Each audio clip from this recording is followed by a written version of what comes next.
कलुआ। जी साहब। एक दो ना और दे रे। साहब सब खत्म हो गई साहब।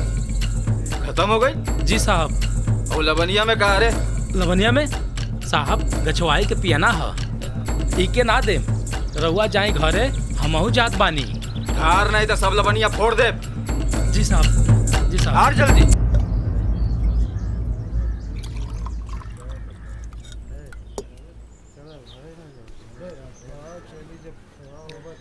इली साहब।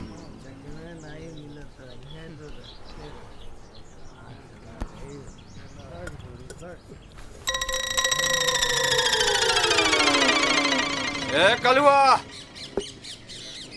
कलुआ, अरे रुक, भाग गई ले करे। ए कलुआ, रुक, कलुआ, रुक,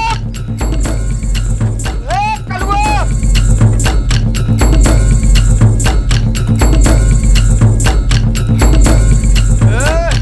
रुक रुक रुक रे। का बात हो? बात चल। कहाँ चली? पता पूछ के घरे पार्सल भेजबा का। आखिर कहाँ चली? जहाज नइखे ने चलावत, जहाँ उतरे कोई बताई। चल। ते अनवरवा हवे न रे, हाँ? दर्शनवा के साथे ओकरे मंडली में नाचत रहले है।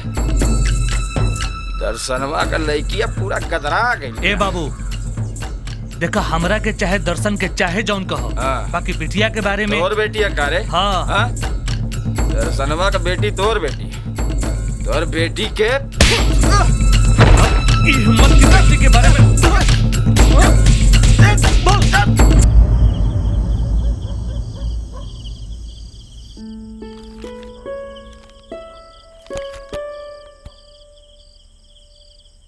बनावे वाला जौन भी बनावेला बड़ा सोच समझ के बनावेला।